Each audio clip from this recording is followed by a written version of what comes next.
don't just talk about goals, manifest those goals, and actually have a visual that you can transfer those goals into a reality.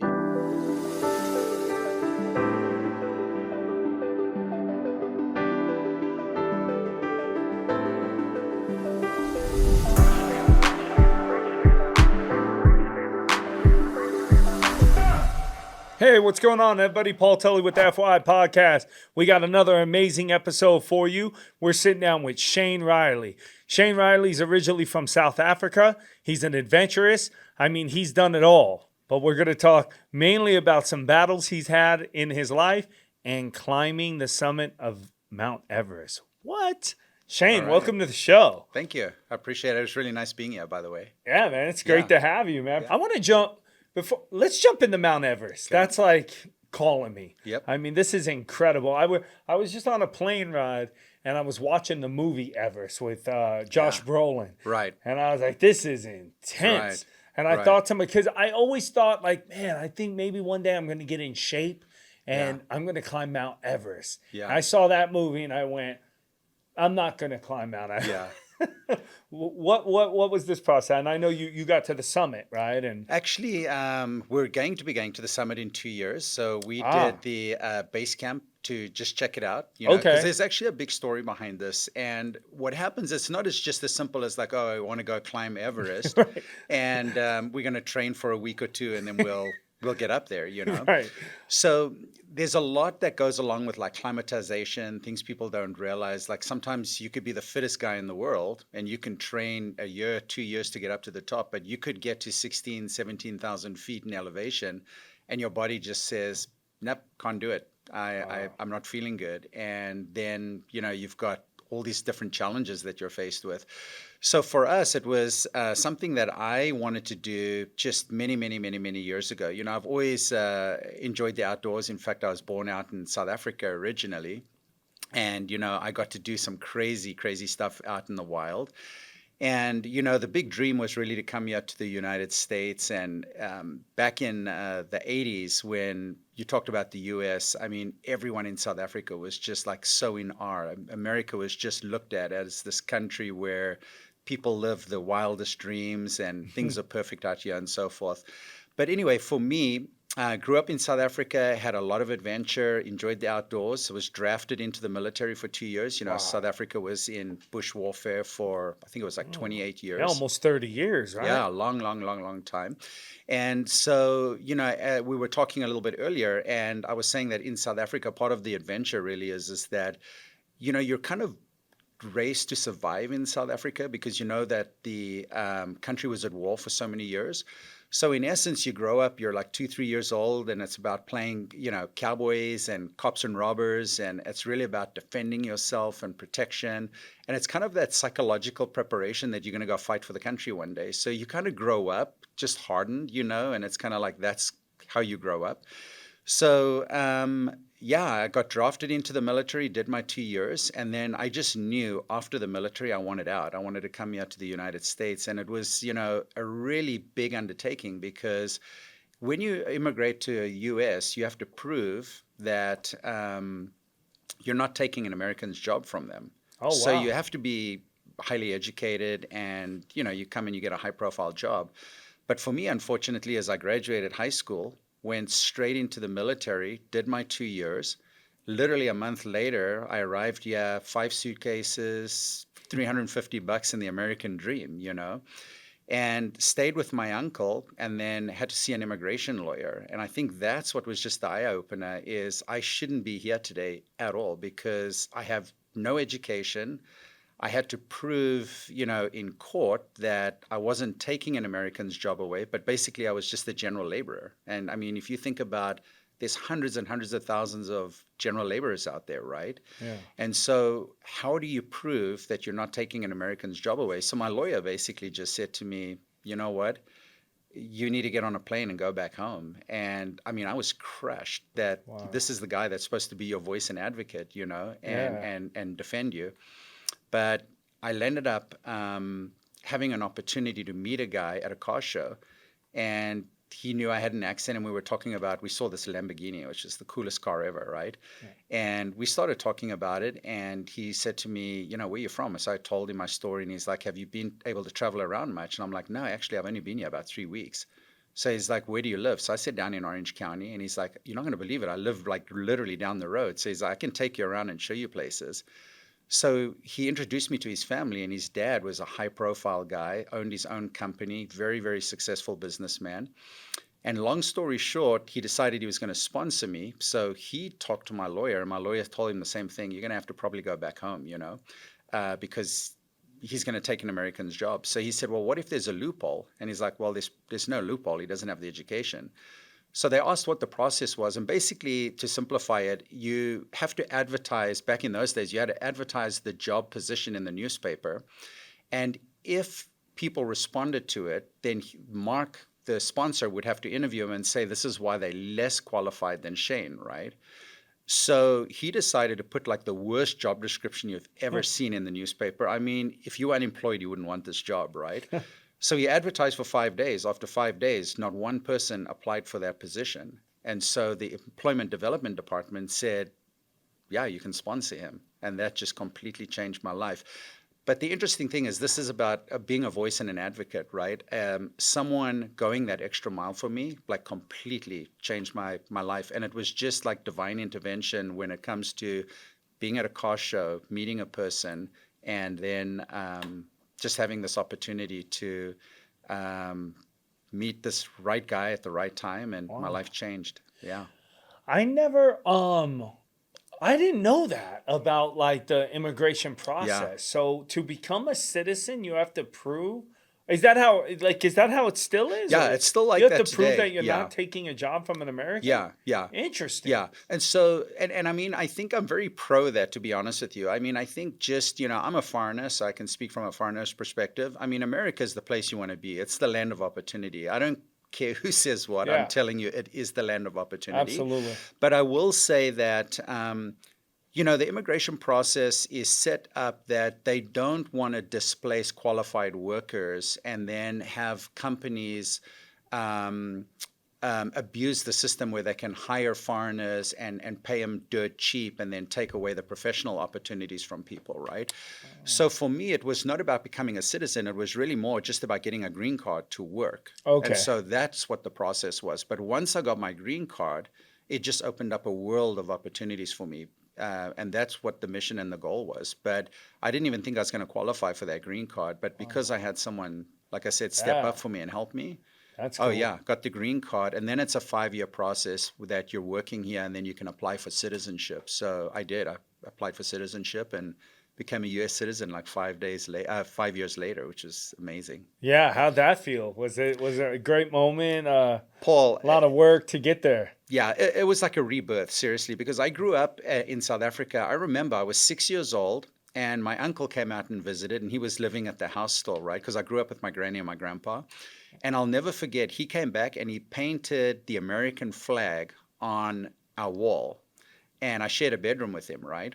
And I remember waking up every single day until I was 18, and I would wake up to the American flag. And I knew one day I will make it to America, Wow. And so after my military service, I was out on the front lines. So I wasn't spending my money. So I was just stockpiling all my cash, danger pay, all that good stuff.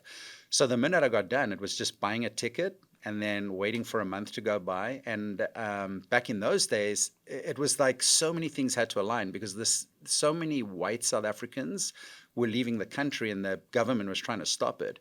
So you had to go for an interview at the consulate, and they would then decide whether they would give you actually a visa to be able to travel to the United States. So my first challenge was I didn't even know if I was going to get a visa, but because I had just gotten back from like the front lines and the military, they were very sympathetic to a lot of the soldiers coming back. So I walked in and sat down, and they said, yeah, all right, go take a 6-week vacation and come back, and stamped my passport, gave me a visa. The minute I arrived, I saw a lawyer, and I'm like, You're like, I'm not going back. Yeah. What was that like on the front line?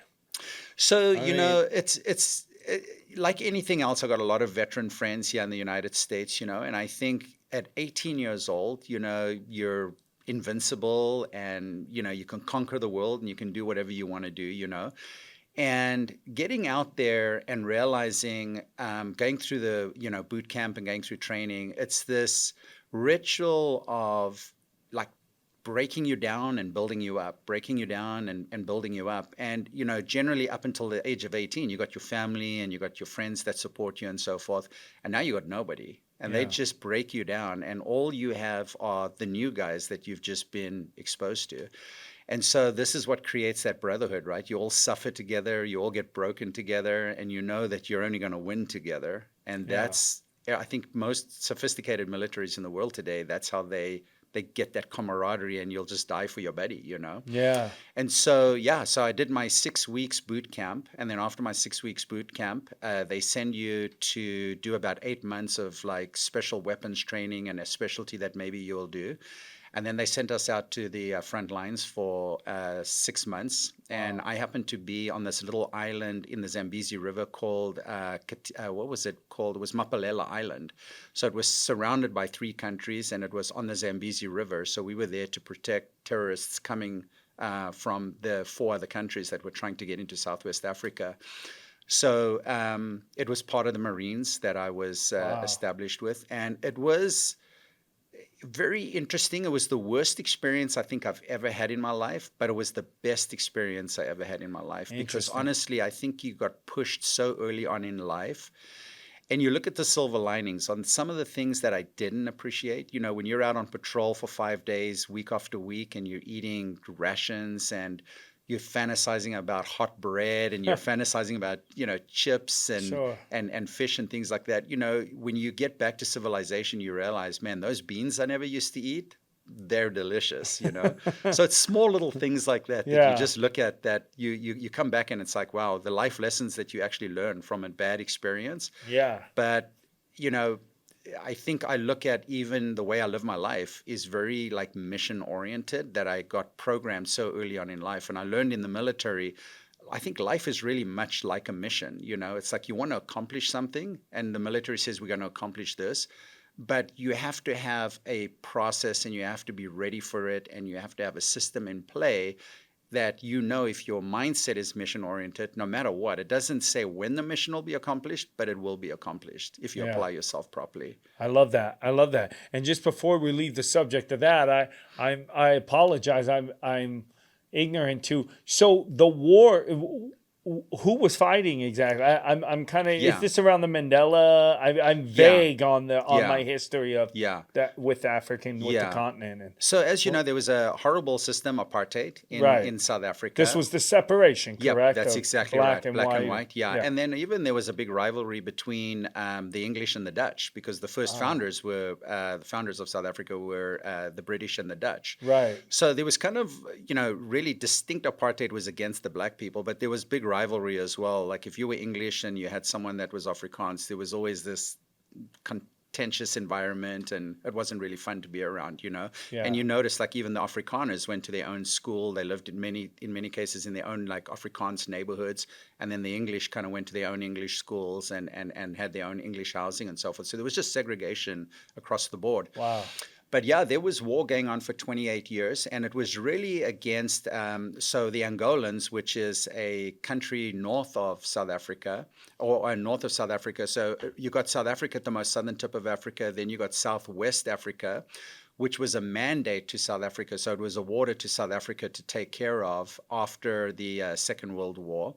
And so we would have troops up there protecting the border between Southwest Africa and Angola. And so the Angolans were infiltrating through Southwest Africa, coming down into South Africa and terrorizing South Africa, trying to overthrow the government.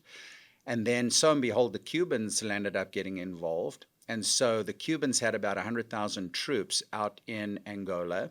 And then the Russians were supporting the Cubans, and they were bringing in all their arms and ammunition. And so South Africa had a very staunch, robust army Wow. because of the 28 years of bush warfare and fighting. Yeah. And believe it or not, they had mercenaries that were out there as well. And this is where we got to see a lot of the Vietnam vets in action. They had Vietnam Ah. vets working out there doing mercenary work. And for the South, for you, for Yeah, the for the South South Africans. Africans. Yeah, yeah, Basically communism, the communist countries started yeah, of backing up the Angolans yep. ah, Yeah, trying to get down to South Africa and change the government and so forth. So, wow, yeah, so I was in there 80, 87, 88, wow, mandatory draft. Yeah, 2 years. Yeah. wow. That's right. And when was Mandela? Is this around Yeah, so my history? Is while I was in the military, he was in jail, I believe it was 27 years, and so yeah. he was officially released in 1990. Oh, Yeah. so right Yeah, after. in 1990. And Wow. honestly, in hindsight, this is part of where you become almost like a product of your environment, right? Because what you're fighting for, you truly believe in because that's what you're indoctrinated into. Right. But then I saw, Mandela get out and Mandela really reunite the South Africans for a very short period of time when he became president. And it was the most amazing thing to see him from where he was looked at as a terrorist to now he is like the president of South Freedom Africa, yeah, fighter. freedom fighter, yeah, Yeah. and highly loved and respected by all South Africans, and now he's just iconic Yeah. for I mean, South he ended Africans. apartheid, correct? Oh And yeah, yeah, so and did now a in that lot of region, great things. South Africa, now is Angola, is that still It's all separate? no, Wow, it's all yeah, interesting.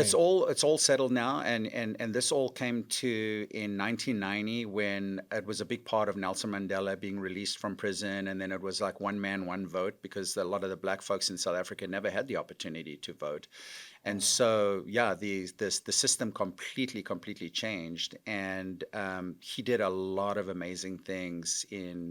in his presidency for the South Africans, and that was known now as the Rainbow Nation. And still, there's some challenges and some issues that Sure. I mean, every country has challenges and Yeah. issues, right? Like people, like we were talking Yeah. about.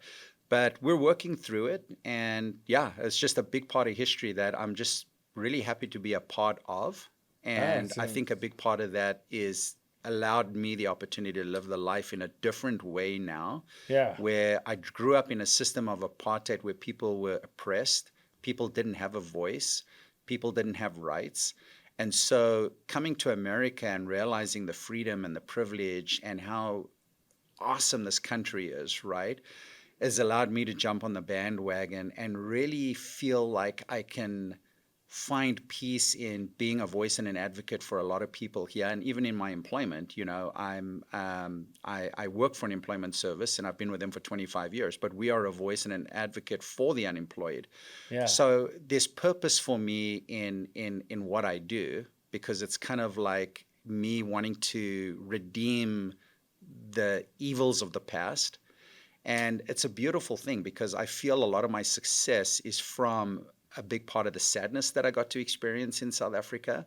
But making it right is kind of that purpose as opposed to, oh, I have a reason to work. I have purpose to work. I want to Yeah. be a voice and an advocate for those people that I can get back to work because I was a part of a system where I may be contributed to oppressing people in an apartheid system. But it really makes you think. It's like, wow, man, everybody's fighting for, we see what's going on in the world Yep. today, different conflicts around the globe, and it's like everybody thinks their position Yeah. is the right position. Yeah. And but to hear you also go, wow, I was happy to, like you're honored to play a role in history in that, Yeah. but also be able to come here Yeah. and see a different Yeah. side of it, Yeah. that you didn't have there. Yeah. And now you're a big advocate Yeah. for But being I helping. think a big part of it also is kind of like you can medicate yourself in so many different ways, right? Mm, And I think as part of like maybe a post-traumatic stress for me, I can dwell on that and I can take the wrong road and I can drown my sorrows in different ways.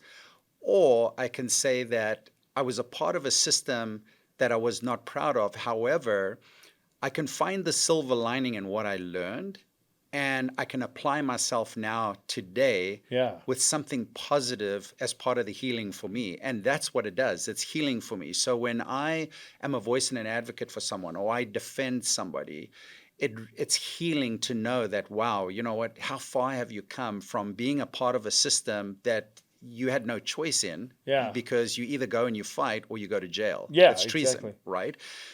Did you know though that? Did you know at 18 that it was wrong though, or was it, I mean that's what you were raised in? You were raised. Did you know it was wrong, or did you think that's just that was the that was the Yeah. right method? That's such a great question because this is what's so interesting. What's so interesting is it was really more about the fact that this is what the government's indoctrination was, right? But remember, you're at home and your mom and your dad have ethics and they have behaviors and they have things that are acceptable and not acceptable. And in South Africa, every person, almost every single household, it didn't matter whether you were rich or not, you either had a maid or you had a gardener. And either the maid or the gardener were blacks, right? And the maids would live at your house, but they had a servant's quarter in the backyard. So I grew up, this is what was crazy, is that I grew up and we had our maid who was my nanny. And I've got photos of me being literally like 8 or 9 months old. My parents are at work. I'm on my nanny's back, and they use like a blanket and they tuck us in on their back, and then they tie you up, and then they do their work around the house, and you're their little baby on their back. They are like your mom, you know? And it just doesn't make sense when you think back about the fact that there was so much racism and discrimination, and yet these maids, in so many cases, would die for the kids, the white kids that they would protect, you know?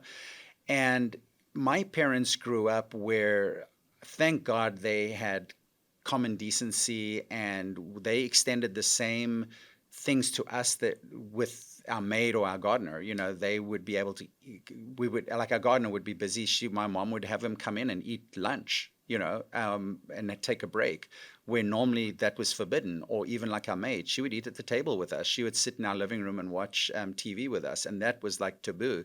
So there was right and wrong. It's like, okay, I'm going to go fight to help the apartheid system, but at home, I'm seeing something completely different. Wow. And so I knew inside. And I think, you know, there's these atrocities that happen, you know, in war and things like that. And I think for me, what I know that I feel really proud about is that when we were up on the front lines, there's local dwellers that sometimes are trying to come from one country to another. It's kind of like immigration at the border. You know, people will cross the river or whatever it is. And we would stop them.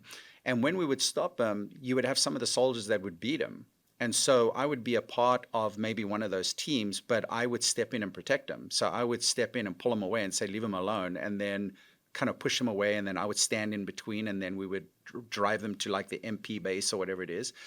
So yeah, I think back on that, and I don't have any regrets on that. I think for me, that was just really about, you know, I'm glad I did that, and I'm glad my parents taught me right from wrong when it came to color is really irrelevant. Yeah. You know, we're all human. And we all have feelings, we all suffer, and we all love and dislike and all of that, you know. No, that's interesting. Yeah, it's good. And it's like you made choices that were on the right side of morality and the right side of history. So for you, your experience is like, and for others, maybe they were raised where the person wasn't allowed to eat in the house or at the table. So to them, you know, there was this it's a vicious cycle. I mean, America's had plenty of it, and still we're not perfect yet. We're in the pursuit of perfection. But all right, so you come to America, but thank you for sharing. That's that's, you know, I don't know much. I probably pick your brain more off camera. You know, it's just what a fascinating, you know, and interesting part of history that, like you said, you had a role in. So you're in America. So you come, you make it to the place. I mean, obviously America's great. I love America. You love America. But it was like, was it what you thought when you seen the flags painted on the wall when your uncle had come back? Was it like this golden Willy Wonka factory? No, I'm telling you right now, I literally have goosebumps because it was overwhelming. Like coming to America, landing and seeing the cars and the technology and how people dress and the homes, completely different. Wow. And it was like a culture shock. Yeah. So I mean, it was what you were hoping, like. Oh, and more. I love hearing that. Yeah. You know, I hear a lot of times, you know, I mean, I've talked to My grandmother says the same. Yeah. You know, I mean, Yeah. she's not with us now, but similar. She came Yeah. from Italy, came through Ellis Island, and, you know, she was very proud Italian, but Yeah. very proud to immigrate to America Right. and be able to have, you know, let us, you know, start a family here Yeah. and give us the opportunity. She came from war-torn Italy, you Yeah. know, World War II. So, but yeah, I've also heard though, some immigrants be like, yeah, it's not what it's cracked up to be. It's I came here and I'm working harder than I did at home, and so it is kind of a breath of fresh air to hear Yeah. someone say, "No, Yeah. it was everything I Yeah. dreamed." You know, I think the interesting thing for me, I think just two things that I would say that when I reflect back, because remember, this was 30 years ago, right? First thing, first week, went to Target in Orange County to buy deodorants and toiletries and things like that. Walked into the electronics department, automatic seizure. I couldn't believe the electronics. In South Africa, if you were to buy what do you call it? Back in those days, it was like a VHS tape machine, Yeah, right? Like a VHS machine. yeah, Yeah. yeah. You had two machines. It was like a basic VHS machine, but then there was like the PAL system that the Germans had. So you had the choice between like two machines. I walk into Target, there's like 15, 18 machines that I get to choose from. And I'm like, I'll take all of them because they're like so cheap, you know, Yeah. but they have options. And we were not accustomed to having options in South Africa. You either And they're buy more this. expensive, you're saying, and Oh, so you have you were two rich. options, and they're Yeah. like super expensive. Yeah. Like I grew up in South Africa. If you owned a dishwasher, you were like smoking rich. If you had a percolator, like a coffee percolator, because we all had instant coffee. Right. But if you owned, like you walk into your buddy's Like a kitchen and you see coffee pot? coffee pot, you're like, hey man, these guys are pretty rich, you know? It was just really weird. Yeah. Yeah, they're So, doing it right. yeah, exactly. But I would say the big thing, like honestly, what I truly still believe today is that in South Africa, we were born to survive because we were at war. We knew we were going to get drafted and we knew we were going to have to defend the country. So we were raised to play cops and robbers. We were raised at 2 years old, you're running around with guns and you're shooting everybody like, fake guns, obviously, Right, but right. you're learning this process, right? Yeah. And I realized when I came to America, what was so interesting is at 3 years old and 4 years old, all my buddies, little sisters and brothers were all getting indoctrinated into like what college they're going to go to. So they're all dressing up in Wow. USC shirts and a USC baseball cap and Wow. getting them indoctrinated into their opportunity of education and things like that. And I wasn't introduced to anything educational related. I was educated with guns, and I was educated on defending myself and fighting for my country. And I'm thinking, wow, what an opportunity here in America to grow up being able to thrive versus growing up to survive, because that's how I grew up. I grew up to survive. My buddies grew up here to thrive. And that's the way I still look at it, is that I truly believe that in America, you still have the opportunity to grow up and thrive. You really, really do. I Yeah. love that, man. It's Yeah. you grew here. We grow up to thrive. Yeah. You grew up to survive. Yeah. And I Yeah. think that sometimes immigrants may get a bad rap because they come here with a survival instinct, right? There's a bad element, trust me, I understand. Like in any country, there's a bad element, right? But what I realized is that if you get some immigrants that come out here, they come in with a survival mentality. And most of what they touch and what they get themselves involved in just turns to gold, because their work ethic is so like survival oriented, like it's do or die. If I don't like get this done, I'm done, right? And Yeah. and I'm gonna like have no income coming in. I'm gonna have to go home or whatever the case may be. And I think it's a mentality just really of like having this no failure option. Yeah. Yeah, and that's Yeah. the survival instinct, is that, you know what? My first job that I had, I worked for a cable company, and I was told to go outside and pick up cigarette butts in the parking lot. And I mean, I thought, man, I'm way more educated than have to do this. But I'm like, you know what? I'm going to be the best cigarette picker upper Yeah. in the world, you know? Yeah. And then they recognized that and then just said, hey, this guy's pretty cool. Let's put him in the warehouse. And then I went into the warehouse and I did a great job in the warehouse. And then it's kind of like, hey, let's put him in customer service. Yeah. But it was all really attitude. But I had no experience. Yeah. Sure. But you just don't know who's going to be around. You Yeah, know? I'll tell you. I was in I went to Thailand, then I went down to Cambodia and Vietnam to Saigon just for a little vacation. So I was in Cambodia and we wanted to go to, we're seeing the sights. So we got a tuk-tuk driver and Yeah. we went to the killing fields, Yep. and we wanted to, Wow. yeah, it was heartbreaking. So I befriended or became friends with the tuk-tuk driver. Like we Yeah. had each other on social media. Awesome guy. Yeah. John Tuk-Tuk. He's on Facebook. He's a great guy. So, as we're going, because it was a bit of a journey, he's like showing me pictures of his family. And he had like 12 kids, his wife. They live, I mean, I don't know if you've been to Cambodia, but No. so a lot, I mean, there's poverty, Yeah. I mean, in parts, it's Big like time, yeah. big time. And I'm like, their home was, a metal, Shack, yeah. it's a shack, man. I mean, Wow. legit, no running water, nothing. And, Wow. so he was like, you're on holiday, and I said, yeah, you go on holiday a lot. I said, yeah, I try to, travel as much as possible. I'm not even thinking like this guy never. So I go, yeah, I try to travel as much as possible. It's one of my pleasures in life is to see the world. He goes, that's great, man. How about you? You've been on vacation in it, and he, where's the last place you and your wife went? And he had this look and he said, oh, no, my friend, I never been on a holiday before. He goes, we do not, that's not a reality in our world. He goes, I Yeah. work, 16, 17 hours. I go home, I sleep. This is just for the bare minimum, Yeah. and it hit me like the privilege of being an American and Yeah. and what I'm trying to get at, it's like, let's say John makes it here somehow, which, I had asked him that. Have you ever dreamed to go to America? He goes, yeah, but that's not, I have 12 kids. I have a wife. There's not taking a whole family, right? Yeah. But I think of him, so I go, man, imagine him here, the way he would thrive doing 16-hour days on a tuk-tuk, Yeah. just riding people around all day. Yeah.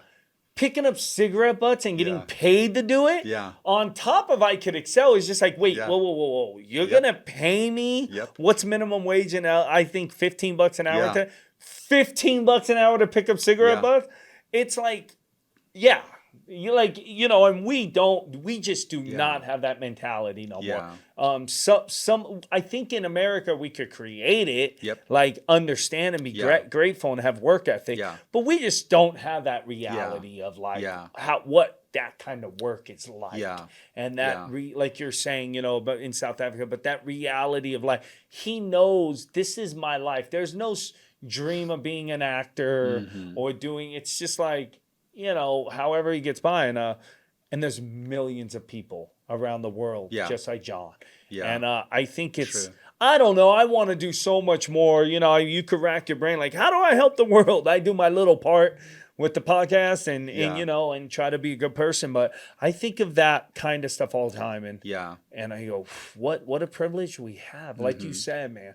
We're raised to thrive, Yeah. not to survive. That's Yeah. that's an incredible Yeah. statement. I like that. I think a lot of what the exposure is what we don't think about, right? So I think because I'm in the business of employment and I see people turn down opportunities. And when we say opportunities, I think people sometimes are so cash driven and they're so about instant gratification that I want to buy the house or I want to buy the car or whatever the case may be.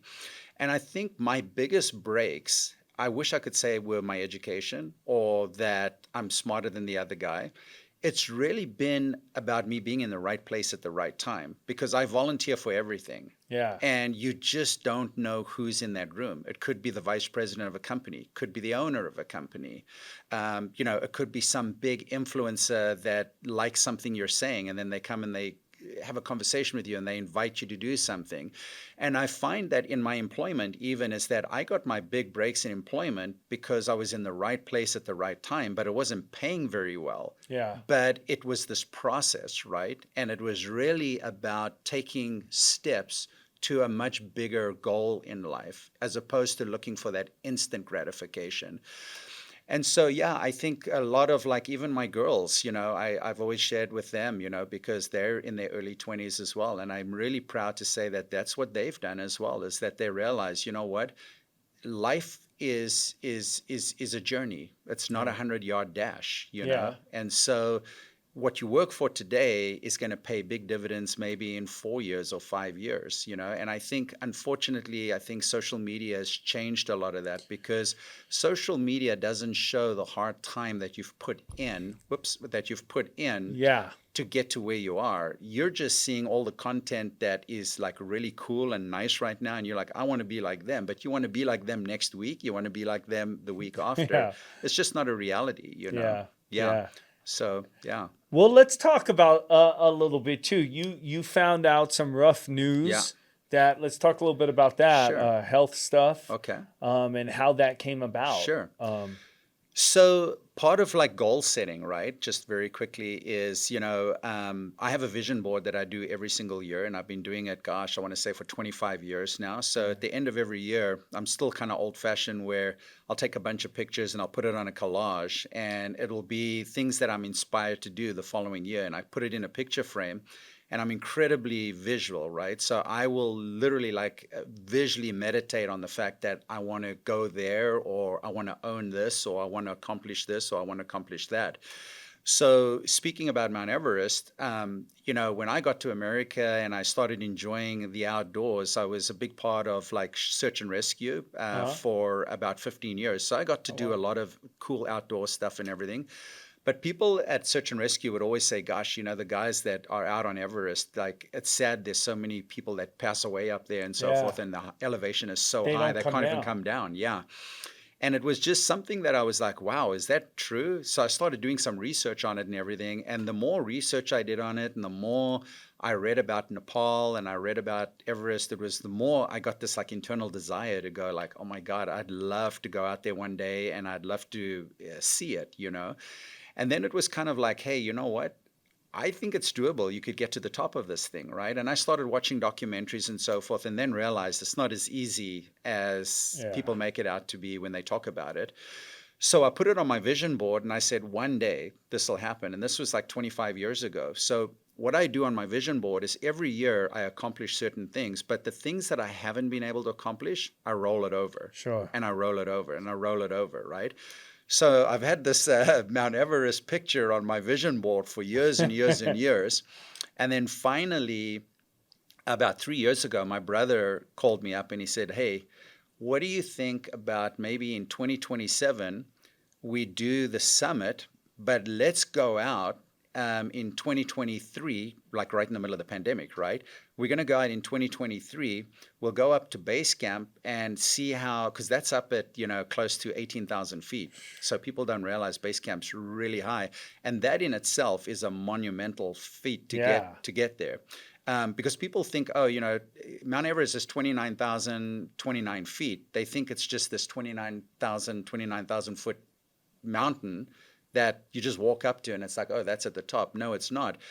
It's, 20,000 feet of gradual and high elevation to get to the base of the mountain. But when you get to the base of the mountain, you're only looking at about 10,000 feet, because at base camp, you're at about 17,000. So there's about 11,000 feet of actual climbing that's got to get done, right?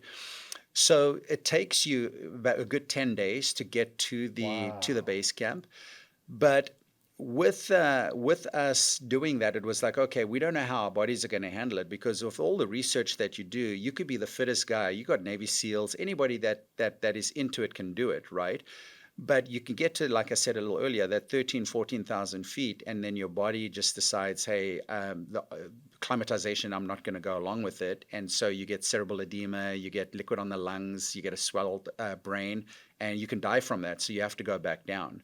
And sometimes your body just doesn't acclimate. So we knew, like, okay, let's get to base camp, and then we can decide to do it in 2027 to get to the top. So we got an expedition company, and so it was a 2-year, notice that I had that I was going to do it. And I heard about your transformation and your health kick that you're on. And so guess what? I had to do the same thing. I'm like, okay, I'm going to get serious about this. I'm hiring a nutritionist, and I'm actually going to be hiring a coach.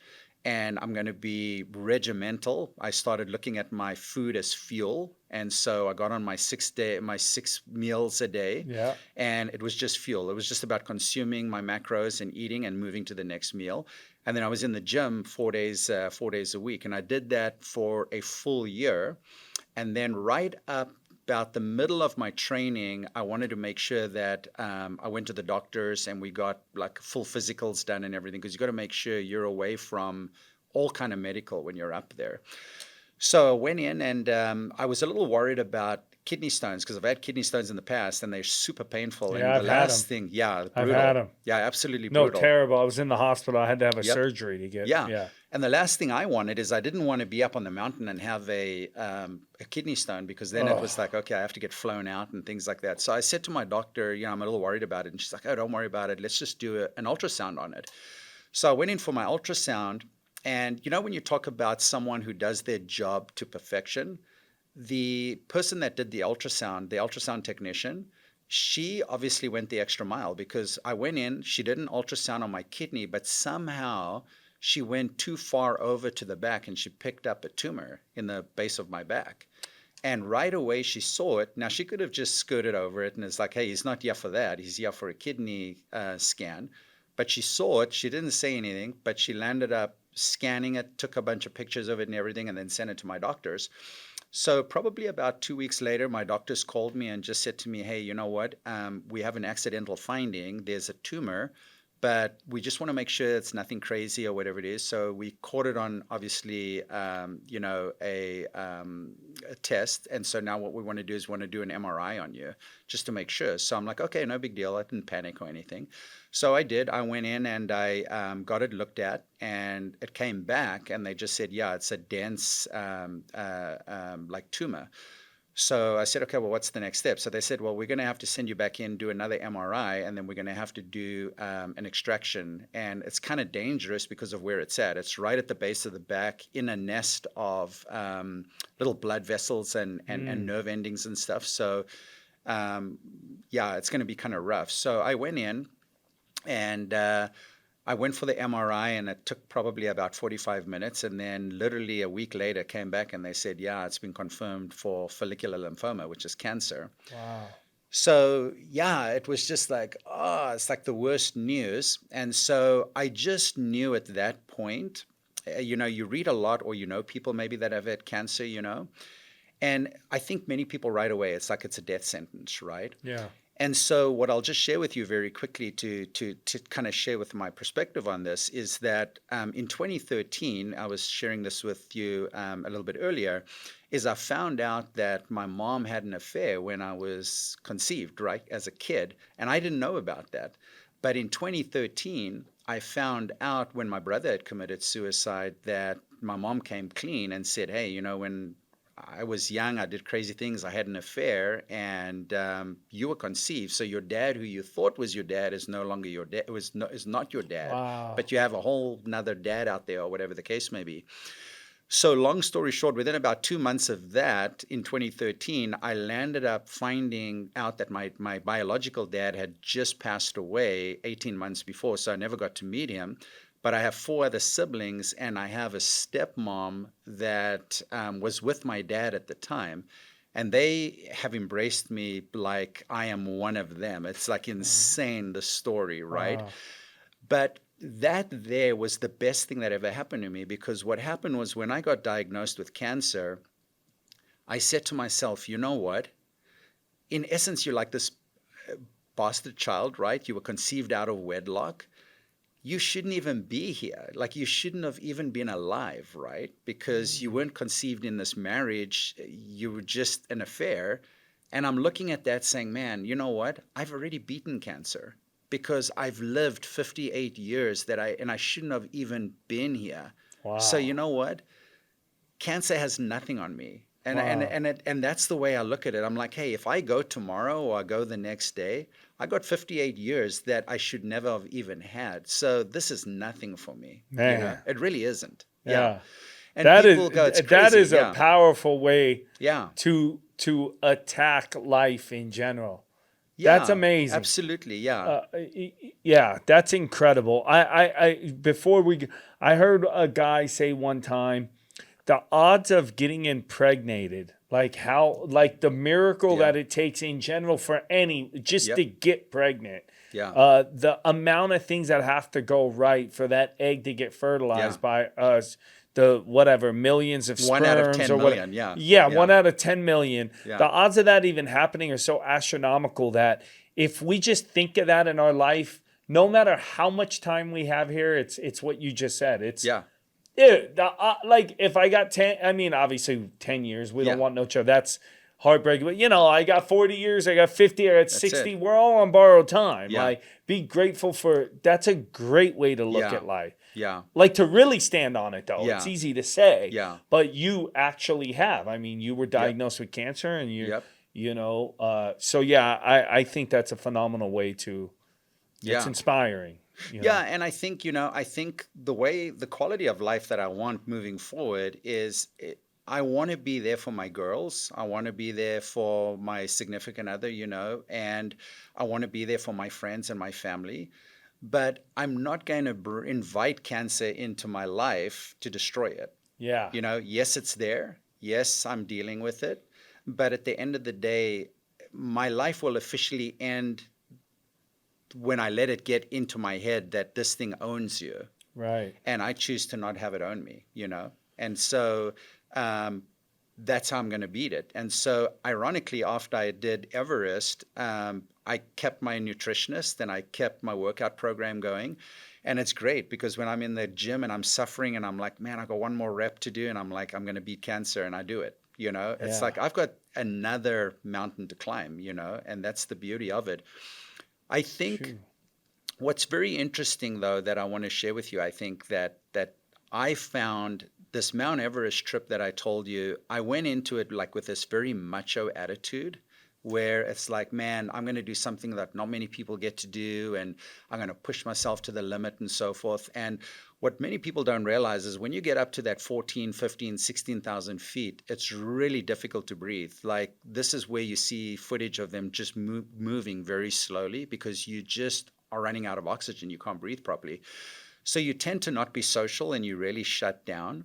And so when you shut down, you just got these hours and hours of walking and climbing where you're in your head and you're just processing information and you're thinking and you're processing information and you're thinking. And I was thinking about my journey of starting at 9,000 feet and now getting up to 15,000 feet. And I had my Sherpas, like I had about 10 to 12 pounds in my backpack, but I had about another 25 pounds of gear that my Sherpas were carrying, right? And then I have my guide, and my guide is the guy that at the end of every night, he's doing my oxygenation testing, and he's just making sure that we're able to breathe properly. He's nursing our any bumps and bruises and pains and aches and all of that good stuff is what our guide's doing. And then our guide is navigating us and making sure that we're moving through safe places, when to climb, when not to climb, things like that. And while I was while I was doing my Mount Everest thing, I just realized, that this Mount Everest thing for me is very symbolic because there are people in everyday life that are trying to get to their summit of Mount Everest. And the peak of some Everest is symbolic. Some people are trying to get to the summit of their disease that they have. They're trying to get to the summit of their financial issue. They're trying to get to the summit of reconciliating a broken marriage or whatever it is. Everyone is trying to climb a mountain. I have a physical mountain I'm climbing right now, but everyone has mountains in their life that they're trying to conquer, and they're trying to put the flag at the top of the peak to say, hey, I've been able to conquer it. Yeah. But then it kind of went deeper for me, and I said, you know what? I'm thinking right now of my Sherpas, and I'm thinking of my guides, right? And I'm thinking I am where I am today because I've surrounded myself with these Sherpas and these guides that are carrying my gear and that are leading me, right? But you see, that's what we lack in life, right? When you look at being an individual in life, who are your Sherpas? Who are you surrounding yourself with in your daily life that are helping you carry your load, right? That you can depend on and know that they're going to be there for you. And then who is that guide in your life that you lean on that has been there and that has done that? Because these guides that are taking you to the top, they've been there and done that so many Yeah. times. So you put your life in their hands, right? But so often in life, we're just trying to navigate it ourselves Yeah. instead of finding a good guide, that one friend that is completely faithful to you, that's going to give you the great direction and give you the inspiration to say, I've been there, I've done that. This is the best advice I can give you. But you being humble enough to say, I'm going to succumb to this good advice, as opposed to listening to the guys that have fallen off the cliff or the people that have hurt Right. themselves and taking the crazy risks, right? Right. And so for me, I think this journey going to Everest opened up so much more opportunity for me than just saying this was a really cool trip. It was more life-changing for me emotionally. Yeah. And I am a better man today because of this trip. And I don't really celebrate the physical aspects of it. I celebrate more the emotional exposure that I got to realize I'm, in many cases, doing it right. But there's many things that I still have to do right. I've got to pick better Sherpas in my life. I've got to still also find maybe one or two better guides that can guide me in certain areas, you know? Yeah. Yeah. No, So, that's wow, man, it's powerful. It's I feel like every transformation or it's like running, and the ultra marathons, like you were saying, you're just in your head for this whole yeah. time. But I mean, that climb, I mean, that's 10 days Yeah. of just, and the extreme weather. And I could It's cold. imagine what's going on Yeah. in your mind and all the reflecting and Mm-hmm. just, but what you take out of it. It's such a metaphor. Yeah, it's so Yeah. powerful. Yeah. And, I think having that opportunity, you don't realize how much junk is in your head. Yeah.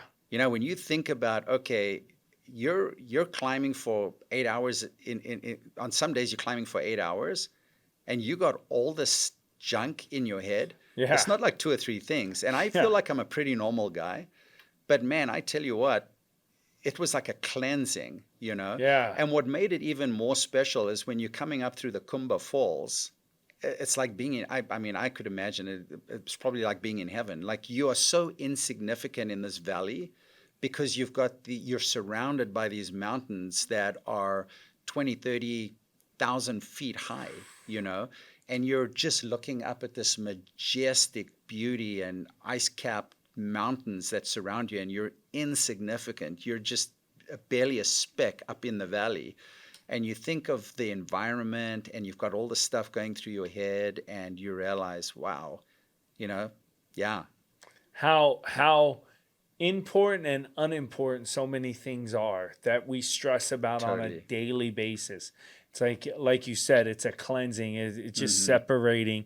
I mean, all the things that traffic drives us crazy. This Yeah, drives us crazy. yeah, That drives us crazy. And I feel like being in a position like that and feel just that it's almost like when they say being in space, and yeah, you see how little you are to this massive yeah. universe. It's Almost like insignificant, right? yeah. Although And everyone is also important. Yeah, grateful that yeah, it's like, wow, God created me. I don't know. There's a line in that movie Tombstone where yeah, he says to his brother, he goes, he tells Wyatt, I think they're looking at the stars, and he goes, it's pretty flattering that God created me with yeah, all like I'm so insignificant yep, to the whole thing, yep. and we're here and we have today That's it. and just staying today. And like you said, it's every day's just a gift. Every day about Yeah. yeah. I strive to have that mentality too, Hmm. and be grateful for whatever time I have here, Yeah, but not yeah, take no days for granted, yeah. right? That's Try exactly to, right. like with your vision boards, and Yeah, if I don't accomplish this, roll it over. What am I yeah, accomplishing next year? So I yeah, love that. So let me yeah. ask you before we close Sure. out, what's happening now? So Everest is the goal, Yep. 2027. Yep. 2027. Yep. Okay, so we're training now. We already got we're on the food, the nutrition. Are we? Yep. What's the training looking like? Just gym stuff right now? Is there Yep. climbing? Are there? So still gym, a lot of the gym Okay. stuff, nutrition, still doing a ton of hiking all out here locally and so forth, staying Nice. fit with that, you know. Yeah. And then I think start beginning of next year, we're going to start looking at sponsorships. So my brother and I are going to start looking at sponsorships because it's super expensive Yeah. to How get to the top. expensive generally? I mean, Anywhere is between all this? anywhere between probably 70 and 120,000, you know, Wow. depending on Wow. what outfit you go with, because, you know, that's something you got to be really careful of. We've done a ton of research. There are expedition companies out there that'll be like, oh, yeah, we can get you up there for $40,000. Well, when you look at taking oxygen up at these super high levels, you know, they're saying like, you know, carrying one oxygen bottle could be like $1,000. Wow. So you don't want to do a $40,000 trip and know that, okay, you're only got to sign like, let's say 10 bottles when maybe you really need 15, you know? Yeah. So yeah, you want to choose a really reputable company, and there's a lot of research going into that. But I think, yeah, looking at sponsors, you know, some people will mortgage their houses and things like that. But Wow. yeah, I'm not prepared to do that. Yeah. Yeah, Yeah. I've got enough connections where hopefully we can leverage, you know, our contacts and things like that, and hopefully pick up some sponsorships to do it in 2027. Amazing. Yeah, but Yeah, I'm excited yeah, for you. I'll be watching the yeah, watching the whole journey. yeah, It's super cool. absolutely. Rooting you Yeah, on, man. yeah. Uh Thank you. and thanks for coming on. Before we close, what I like to do, I like to ask our guests to hit that camera. Okay. And for anybody who's at home resonating with your story, give them some words of wisdom. All right, I'd love that. Yeah. So the best advice I could probably give you is that I think when I look at the things that I've been able to accomplish in my life that I can really celebrate, it all started out with me creating a vision in my head where I knew this was going to be a goal. But instead of just talking about the goal, it was really about finding a picture that was relatable to that goal and putting it in a vision board and manifesting it, and really looking at this on a daily basis and going, you know what, I deserve that, I can earn that, and I'm prepared to put the work in to be able to accomplish it. And I think for me, that was probably the best advice I ever got when I first got into the opportunity to work, is that don't just talk about goals, manifest those goals, and actually have a visual that you can transfer those goals into a reality. Oh, man, Shane, Yeah. it's been an honor sitting Well, down thank with you. you and talking. I'm going to close this out. Hey, everybody, here's another episode of FYI. Phew, so much. I mean, sitting down with Shane, just stuff I was not educated on, learning a lot about South Africa and things that were going on over there. What a journey this man has had, coming from another country, his outlook on coming to America and what America meant to him and what America he visioned it to be. And to hear that it was everything and more when he got here. He brought a work ethic with him that's, unquenchable. The idea that you could accomplish anything and achieve anything if you're just willing to do the work. Didn't have the education, but he was willing to do the work, willing to volunteer, willing to be that thing. That's one thing I know to be true in life. It's, be the person people want to be around, be the person of service. It's constantly of service. And I feel it's endless where we could get. And most opportunities, for me, I agree with Shane, have come that way. I'm not everywhere I dream to be yet, but I'm enjoying every day along the journey. And every day I get a little bit better and I get a little bit closer. But most importantly, I'm happy. Other things that really stuck with me, him saying that where he comes from, you're raised to survive. In America, you're raised to thrive. That really hit me. It really wakes you up as an American to think all the opportunities that we have here and the privilege that we have. It's tough. We have difficulties like anywhere, but we definitely have it better than any other place. And I'm grateful to be an American. I'm grateful to have that. Talking about the finding out that he had cancer. I mean, this is tough. This is obviously tough. The outlook, to be able to look in the mirror and say, you know what, I shouldn't have even made it this far. Like his outlook on it is when he found out about his mother and how he was conceived. It's a very interesting outlook. I tend to try to think the same way. Every day above ground is a gift. And it's easier said than done. I can't imagine having that told. I mean, my mother passed from cancer. Cancer is a devastating disease. Watching what it could do is tough. So to have that outlook and that fighting spirit, my mother had that fighting spirit, and she fought it all the way. And I always say she didn't lose the battle to cancer; she won the battle of life. So thank you, Shane, for sharing that, and just living in the gratitude that we got today. So for anybody out there who might be going through a difficult time, health-wise or anything, know that you got today. I'm praying for you. Pray for me back, and let's put that good in the world and keep fighting. You should never stress about the problems you be facing. Everybody in the mud on the struggle trying to make it. Look into the mirror and you see the motivation. Then you step into the world and you find your inspiration. I'm finding inspiration, and once I get a hold of it, I'll never get complacent. Look into the mirror and you see the motivation. Then you step into the world and you find your inspiration.